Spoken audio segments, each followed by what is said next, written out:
I guess what I'm getting at here is that in a previous age, uh, most believers were probably quite simple in the sense that they hadn't read these great texts of the Islamic tradition, but yet there were great unlettered saints and great masters who didn't speak languages and hadn't even read books or couldn't even recognize their own name if it was written on a tablet.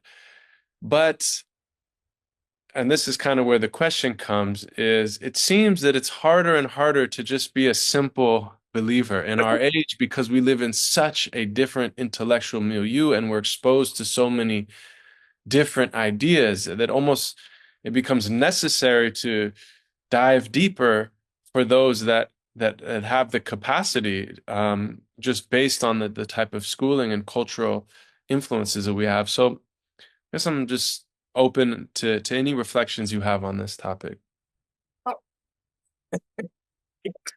I think I reached this conclusion when I was in college, yes, which is why, and I realized that uh, I was being pulled in a certain direction, and I'm able to express ideas fairly clearly, and there's a great need for this. And people, simple religiosity won't work anymore, and Mm. you can just see it.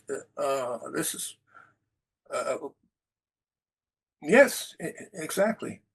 The Nowadays, if you want to have more than a superficial belief, which once you hear that water is H2O, or once you hear that no, it's only your genes, or whatever they tell you now, all of these reductionist explanations of the way things are.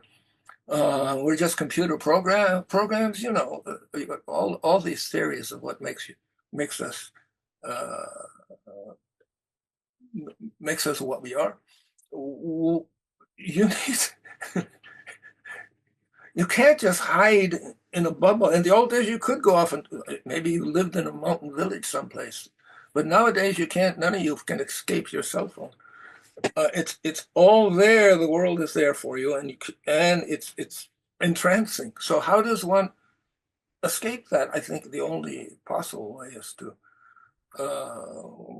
get your head on straight, and that demands learning and learning real ilm, not what passes for knowledge in the modern schools and universities or YouTube.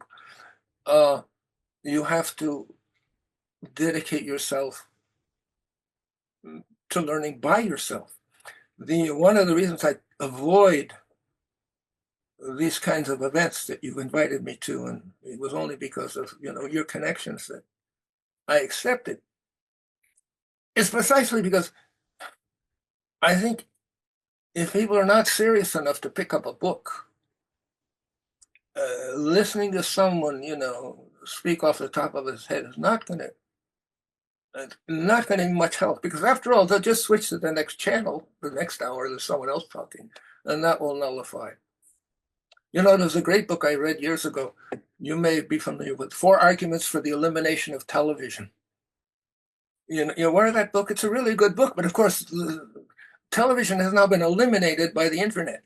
But all of the arguments about the addictive nature and the way that uh, visual imagery flattens the world, so that Donald Duck and President Biden, well, I didn't want to make that a great politician, let's say, that, Netanyahu, they're all on the same level of reality, and people aren't able to discern it. This is one of his profound arguments in that book. It's much more applicable, that book, to the video culture that we live in today. And I try to avoid it. If you're serious about these things, you've got to do more reading. And I think one thing that where you'll find my books helpful is I try not to speak for myself. I'm basically a translator.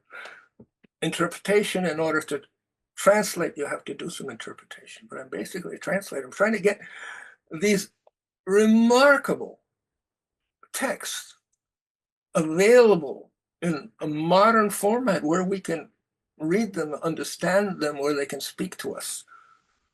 One of the things I don't do is teacher, I remember early on, the surprise some of my class, I never tell the students to read the Quran. I think that's a waste of time when you don't know. If you're reading in English, unless you're a very gifted person, maybe with a poetic temperament, you're not going to see anything there. Because you have no idea what the worldview of the Quran is. The Quran was speaking to a world where everyone thought the same way. That worldview has been lost. Same is true of the Bible and the Upanishads and the Tao Te Ching, for that matter.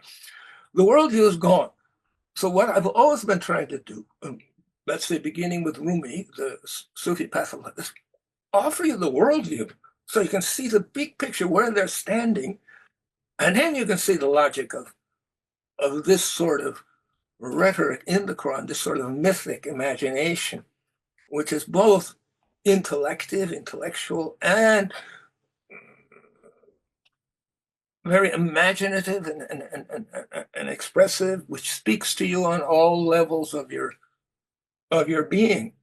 The worldview that within which these people operated is largely a dead letter nowadays because of the fact that our education from where does it begin?